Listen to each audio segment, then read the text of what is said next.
This program is part of the Cosmic Potato Podcast Network. For more shows like this, visit our website at cosmicpotatonetwork.com. Watching television, watching television. Watching television, watching television. I need all the image, I need all the sound, I know the info right into my mind. Hey everybody, welcome back to Trial by Pilot. This is the show where we judge an entire series of television and the work of hundreds on one episode. I'm Bill Lynch. And I'm Elizabeth Lynch. And today we're talking about Maid on Netflix. How do you spell that? Maid. M-A-I-D. Maid. Oh, that kind of Maid. That kind of Maid, yeah. I didn't know what they were going for with this one. But, didn't you see it? No. The title, you only heard it. I just listened to this show. You listened to it. Yeah, okay. like an audio book, but a TV show. Do you know what this show, our podcast is about, though? Because it's not audiobooks, so you're supposed to watch it. Listen, a lot of delivery in TV shows is audio. All delivery is audio. What? All audio delivery is audio? I'm talking about in TV shows, the delivery is audio. Well, the delivery of the actor's lines is audio. Yeah, that's what I mean. Yeah. Okay. So we're on the same page. Anywho. All delivery is audio. Duh. If you're talking about acting in TV, then yeah, sure. Right. So I actually had been going through some shows that had recently come out, deciding on what we were going to do next. And then you messaged me about this one, which wasn't on my list, but I had heard of before. Okay. And I was like, sure. Since you had already watched it. I watched it last night, so. It was 15 minutes. I started to watch this at 1.25 speed. You did? On Netflix now, you can watch it faster. If you're listening to a podcast. Oh my gosh, you're so impatient. I listen to all my podcasts sped up. I don't understand how anyone watches or listens to YouTube videos or podcasts without speeding them up. It's such a waste of time. Is that why you talk so fast? I wonder if someone listened to our podcast at 1.5 speed, if they would be I might sound normal. Right. Less pauses. People don't know how many pauses I cut out during editing. What were we even saying? I don't even remember. You were watching this show at 1.25 speed. Oh, yes. Like a crazy person. Yeah, I mean, I quickly turned it off. I was okay, good. This is not only are the movements a little bit jarring, but clearly you're not really getting the feel that the show's creators were going for if you're watching it sped up. Yeah, definitely not. There was one point later on where there's a long scene with no talking. She's driving somewhere, walking up to a house that I sped up to 1.5 until there was more characters. Listen, I'm an impatient person. I got a lot of shit to do. Oh my God. But if this was dark, you wouldn't have done that. Oh my God, that would be a travesty. Why would you ever rush through dark? I should slow it down. You can watch it at 0.5 or 0.75 speed. Speaking of dark, I just saw... Oh, good. I'm glad. Since you got me on that train. No, I just saw the director posted something about his new show, 1899. It made some list of the most anticipated new shows in production or something like that. Whose list is this? Is this your list? Well, it's certainly made my list. It's number one with a bullet. It's so funny to think of you being well, it made this list of most anticipated shows, and it's just your notebook. It's anything by this director and anything that Jared Harris is in. Bob blah blah's law blog. No, when I say stuff like that, it's some reputable source. I just want the listeners to know I'm not just fucking Googling stuff. And I know.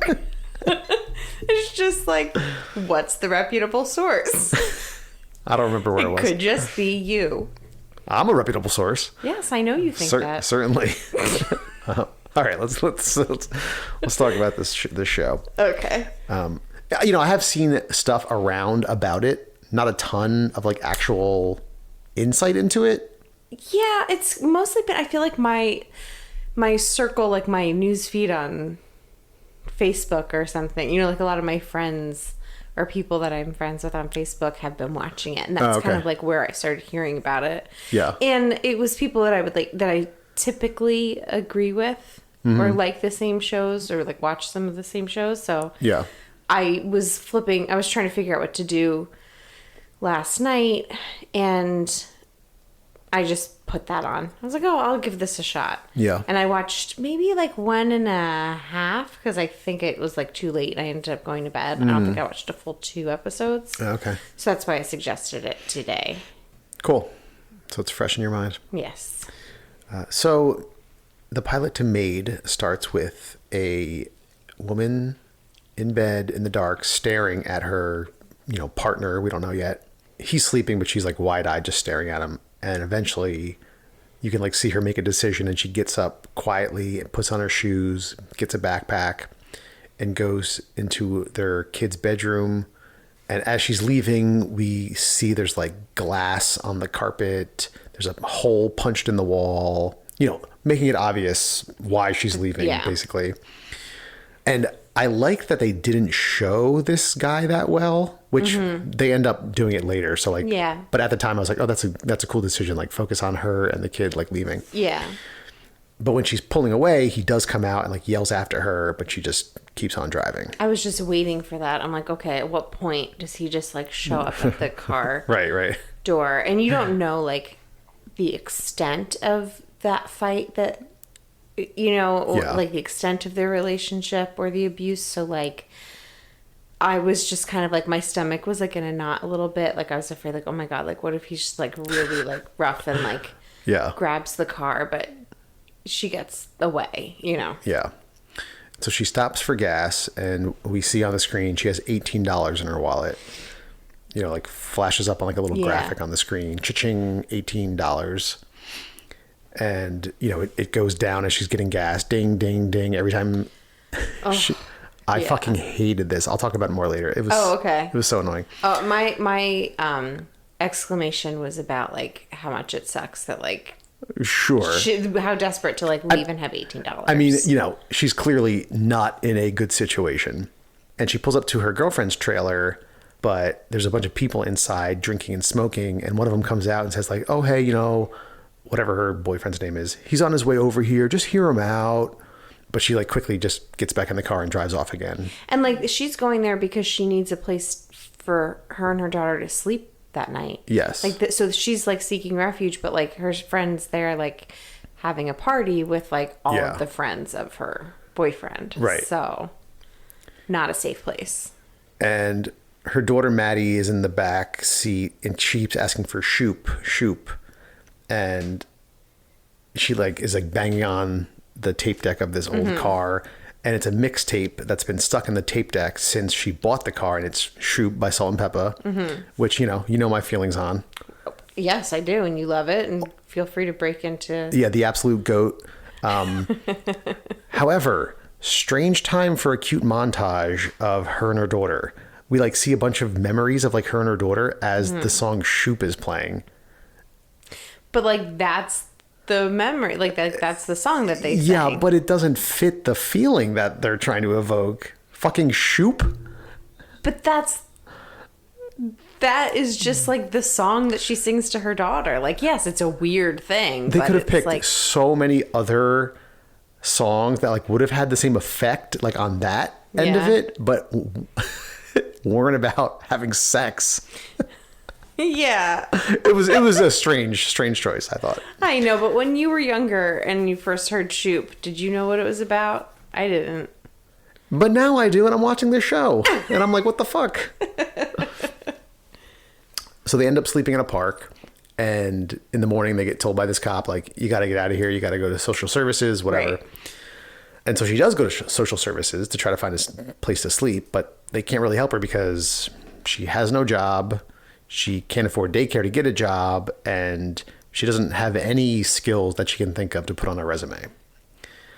And, you know, she says, like, her family isn't an option for daycare. She refuses to take Maddie to like the local shelter that she knows about. And so finally the social worker tells her, like, listen, you could try this place, Value Maids. They usually have positions open. And so she says, okay, fine, I'll do that. And she realizes she has no choice but to track down her mom. And so she eventually finds her at a campground, an RV campground, like painting and doing like sculptures with her boyfriend, Basil. And she's like, played by Annie McDowell, like hippie artist, like strung out. Yeah. But she agrees to watch Maddie for a couple hours while Alex goes to this job interview. And so she goes to Value Maids, which is a trailer behind a laundromat. Yeah. And this woman tells her, like, you know, right now I only have one shift available. It's a 3-hour clean on some island. And she tells Alex, like, but you have to pay for your uniform. You have to buy all your supplies. You have to pay for the toll. And like this whole time you're like seeing the dollar signs of like how much she thinks she's going to make, like minus cleaning supplies, minus the toll, minus whatever. I felt like that wasn't adding anything to this story. Not even when they were showing like how much money she thought she was going to be making a week, and then it quickly went to like $37 a week. Like that. No, because they're also dumping a bunch of like exposition on you. Not exposition, but like the woman's explaining it to her, like, you know, Yeah. Oh, I only have one shift a week. Okay, so you know that's a fraction of full-time work, and you have to pay for this and this and this and this. And as she says it, like the dollar signs, like Right. cha-ching, cha-ching, and there's a noise, there's a sound effect. Yeah, that was It weird. felt so out of place. It Yeah. was so weird. But anyway, you know, she's desperate, so she agrees. She's going to go start like right now. And so she drives out. I don't know where this was. Maine-ish? No, I think they were in like the Pacific Northwest. Oh, they were? That's what I thought. Oh. Yeah, it was like some island off the coast of, I don't know. Oh, okay. That's what I thought. Yeah, I mean, it looked like it could have been that too. Yeah. So she goes to this ridiculous house overlooking some body of water. And the woman inside that owns the house is like a caricature of a rich bitch lady. Like they just like cranked it up as far as they could. She was like mean to her. And I was like, so why are mean. you being so mean? And she, you know, she tells her to throw out all the food because they won't be there this weekend. They're going to the city. And the fridge is literally stocked with fresh produce. Like to the absolute brim. Like, why did you buy all this fresh produce to throw it out? And I honestly thought, because she told her, she's like, you know, we compost. But then she just started throwing it into the garbage. Yeah. And I thought she was going to take it. That's what I thought too, yeah. 'Cause I was like, oh, she's putting it in like a fresh like garbage bag. Maybe she'll just like walk out of here with it. Because like we know she only has $3 because it came up on the screen. Yeah. Or whatever it is. But they didn't like allude to that. And I was like, oh my God, why didn't she take it? Well, she has a vision, like as she's standing there, like looking at all this food, she like imagines herself eating it all. Mm-hmm. And like this happens a bunch of times through the show. Yeah. After she's done cleaning out the fridge, she goes into this like little girl's room and she has visions of playing with Maddie. But then she faints because she hasn't actually eaten anything in like at least a day. And the woman wakes her up and offers her a balance bar and reveals that the room is just staged. Mm-hmm. You know, they're moving, they don't have any kids. But, you know, she says it in like a not so subtly disappointed way. Like you could tell something's up. Yeah. There's like some backstory there. And Alex is like, okay, you know, I'm so sorry. I'm almost done. She's like, well, don't forget the lawn furniture. Like, and again, like transforms she goes back. right back to being like, I'm not connecting with you. Yeah. Yeah. And so the entire time she's there, she's checking her phone and she has no cell service. And when she's back on the ferry, she sees that she has missed 13 calls from her mother. Mm-hmm. And so she gets back to the RV camp and finds out that her mom, who like at this point is clearly like bipolar, dealing with all kinds of shit, like just really messed up. She called up her boyfriend, Sean, to come pick up Maddie. Yeah. When she said to her mother, call me, don't call Sean. Yeah. At the beginning when she dropped her off. But like every time she's trying to tell her mom something, the mom just like talks right over it and like is clearly not listening to her at all. Yeah. So she goes back to their trailer, and Sean is like very apologetic and tries to offer Alex soup. But we keep seeing flashbacks of the night before where he was drunk, punched a hole in the wall, threw a glass bowl, maybe Something. some dish or glass. Something breakable. Yeah. And so, finally Alex packs some things up, gets Maddie, and leaves again. And he's yelling at her the whole time, like how he pays for everything and does everything for her and all that kind of stuff. So they're driving at night, and the maid service calls up and says, the woman from the island called to complain because were still streaks on the outdoor furniture that you missed. So you need to go back there right now, literally right this second, and do a better job, or you're not going to get paid. Like, it's night. It's 45 minutes each way on this ferry alone with her daughter. Like, get the fuck out of here. Yeah, then you tell the woman, like, oh, we'll send somebody out tomorrow. Like, right. There was like a lot of little things that bothered me that built up into me like kind of being annoyed with this show. oh, okay. Like, that's not a realistic thing to expect someone to do ever. It's certainly not a realistic thing for her to like accept to do. It's not a realistic thing for this woman to fucking call to complain about. Like, I don't know.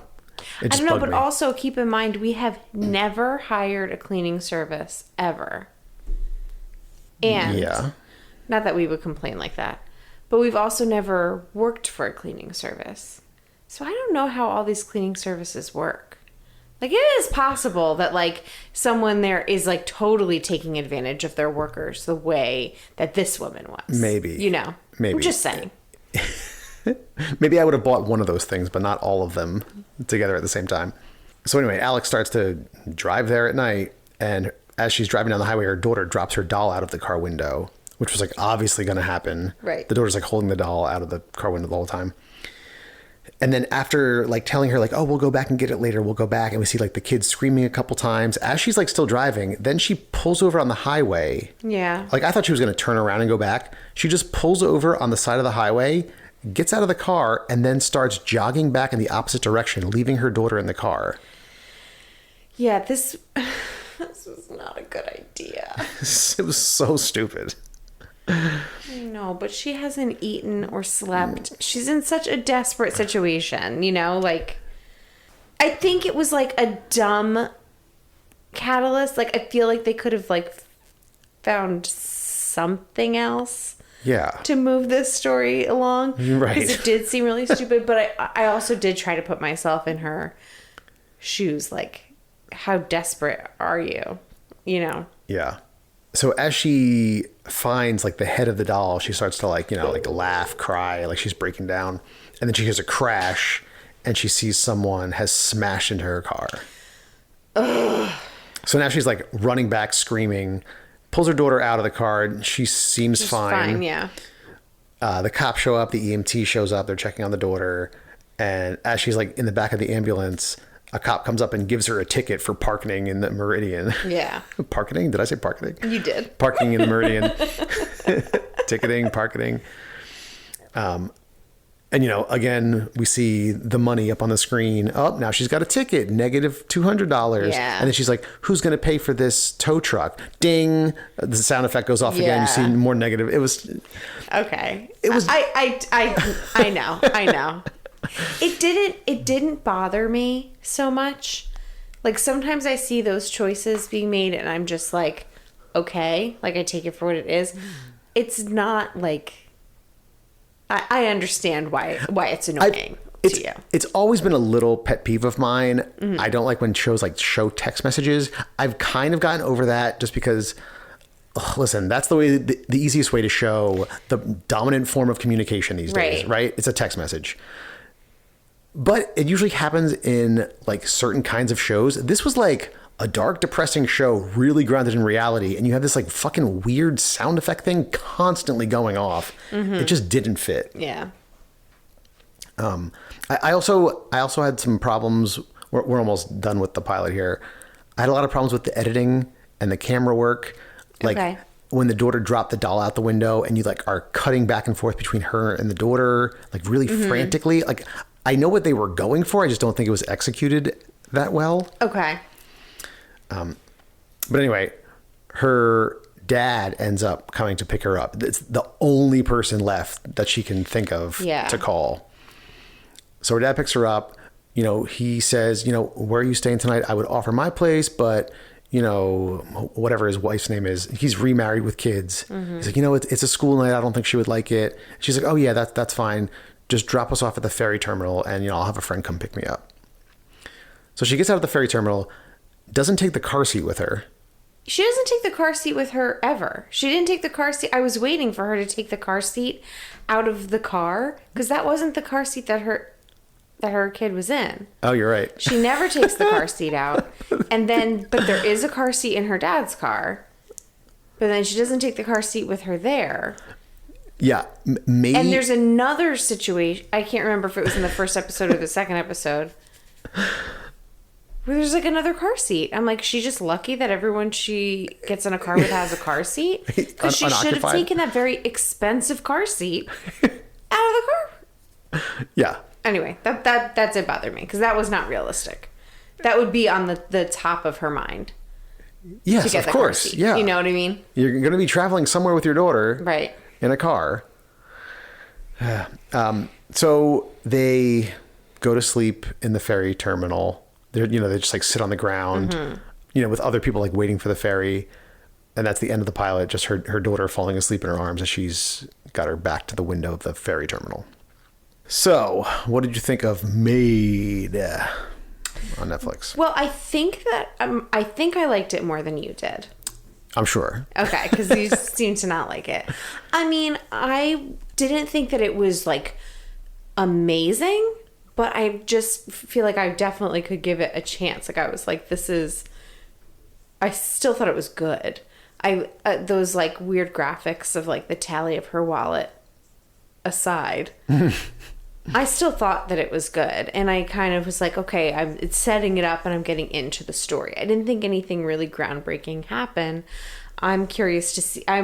It captured me enough that I want to know what happens next and what relationships they're gonna play on. And my guess is that she forms some kind of relationship with the woman in this house. That's just my prediction, my guess. I don't actually know. Yeah. But that's kind of like where I wanted the story to go, is like them to have some sort of connection. So that's my prediction and my hope, but I don't know. Yeah, I was waiting for like something else to happen at the end of this pilot to like establish what was going to happen or what was going on, but they really didn't like give you anything. Like, I was expecting her to like take the ferry and like sneak into the house because she knew the woman was away or something. Right. Yes. No, I agree with that. And I think what you were saying before about like editing, there was so much like back and forth, and there was like a lot of like quick things, and that I was kind of like, wait, is she going to do that job? Because she never really answered if she was going to go do that job. You know what I mean? But I think what they're going for is that this whole thing is basically playing out like in her mind.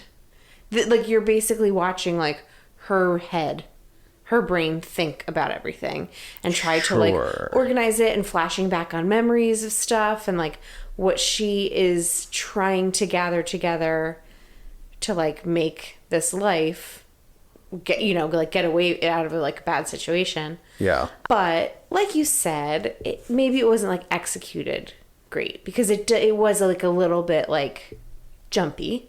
Yeah.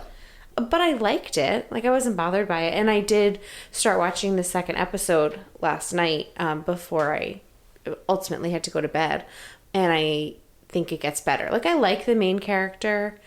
I thought that her acting was good. I felt bad, like that. I just felt like she was so desperate, and to have like nobody to go to, your one friend you can't really count on. She's in a completely different place in her life than you are. She doesn't have a kid. She's still partying. I think it was like even her boyfriend's friend. Yeah. Well, no, I think we do find out that is her friend. Oh, okay. Yeah.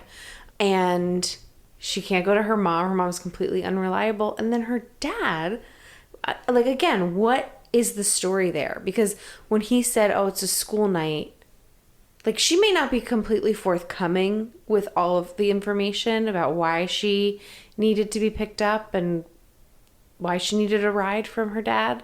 Right. Who the fuck cares if it's a school night? That's your daughter and your granddaughter. We're just in a car accident. Give them your couch. Right. I thought that was total bullshit. I was like trying to put my place in their shoes, and I was like myself in their place, and I was just like, no, there's not a single person in my life that would say, "Ooh, I'd invite you back," you know? Yeah. So that bothered me. Yeah. I was expecting to like this more, I think. I think it's getting pretty good reviews. Like, I think certainly more positive than negative, at least. Yeah. And, it's like a depressing show, which we love. We haven't really watched something like really down since like Mayor of Easttown, maybe. Yeah. So I was expecting to like it, and I was starting to, but like all these little things like just kept bugging me about it. Yeah. Like, it started with like the money on the screen, but then every time she had a flashback or a memory or like just something fast was going on, I didn't like the way they edited it. There were so many like logical inconsistencies. Like, any one of these things, I think that I could and probably would have just gotten over, but like add it all up, I was like, you know what? I don't think I like this. I don't think this was done that well. Yeah. I thought some of the acting was good. I thought some of the acting was like overdone a little bit. I will say, as I'm watching, I'm like, this Alex has to actually be related to Andie MacDowell, right? Because it looks. Oh, I wonder. Is she? It's her daughter. Yeah, she does. Like, now that you say that, I didn't think that when I was watching it. Oh. But I didn't realize that her daughter was an actress. Yeah, it was like towards the end of the episode when they like zoomed in on her face, I was like, whoa, weird. Like, she really looks like Andie MacDowell. Yeah. And I looked it up. I'm like, oh, that's why. Because it's her literal daughter. She's good. I thought she was really good. She was good. She was good. Yeah. And I was just wondering, like, why is Andie MacDowell in this? So maybe, like, there's some... Well, she's still a working actress. No, I know, but, yeah. Well, why wouldn't she be cast? I know. I guess I just think of her as, like, a big name, because it seemed like everyone else was, like, really unknown. And she was, like, the only person known. Sure, I guess sure. that maybe that was why I thought that, but... So, are you going to continue to watch Maid? I think I'm going to give it another try. Yeah. See what I think. I mean, I think it's fair. Like you said, like, you're watching it and you're like, oh, I wanted to like this. I don't think I do. And, like, I think it's totally fair with the amount of TV that, like, options that we have to just be like, no, not for me. Yeah. So I'm going to, like, give it another shot and see if I like it. It may be entertaining enough for me to want to keep watching it, you know? Yeah, I'm curious to know what you think if you keep watching. Yeah. Yeah, it's just, for those kinds of shows, I get really into them. Yeah. And even like little stuff like her forgetting to take the car seat out, like, takes me out of it. Like, now it's not a realistic show because she would never not fucking take the car seat. Yeah. Yeah. And she had all these other bags with her. And listen, those car seats are they're a beast, right? Like, you don't want to carry it. Sure, yeah. But like, you're going also to need it. Yeah. And that's just one example. There were a couple other things. But, if you can get into a show like this and like not nitpick everything like I do, and then, maybe you'll enjoy it. I don't know if it's supposed to be a miniseries. I think it's a miniseries. Is it based on like a true story? book, or maybe? Loosely based on a true story? I think that I read that. Let me see. Or a book that's based on a true story or something? I thought one of the things I saw, it was like a picture of the actual woman who Alex is based off of. So it's inspired by Stephanie Land's memoir, Maid, Hard Work, Low Pay, and a Mother's Will to Survive. Yeah, okay, there you go. Yeah. So I wonder if Stephanie Land took the car seat. Now I want to know. I'm going to find her contact info and follow up on that. All right, any other thoughts on Maid? No, I would say if this is like your kind of thing, then check it out. But, I I don't know. Do you recommend it? I think if this is your kind of thing and also you don't like look for things to like nitpick or complain about, because I totally do. Yeah, you're looking for something to like not just... Which, you know, is I enjoy doing that, Yeah. but it just means I might not enjoy a show as much. Yeah. So... Because you're looking to not like it. Yeah, and I end up noticing a lot of like little Yeah. stuff that like eats away at me. So Sorry. yeah, it's rough. It's really Yeah, it rough. sounds rough. You can't ever just enjoy something. I mean, if that's not a metaphor for my entire life. Yeah. All right, everybody. If you have suggestions on shows to watch, you can email us at trialbypilot@gmail.com. You can find us on Facebook, Instagram, and Twitter at trialbypilot. And please go on to Apple Podcasts, Stitcher, Spotify, wherever you're listening to this. Subscribe to the show, leave a review, and tell a friend. And thank you to the Beats for providing our theme music. Thank you, Beats. Bye. Bye. Watching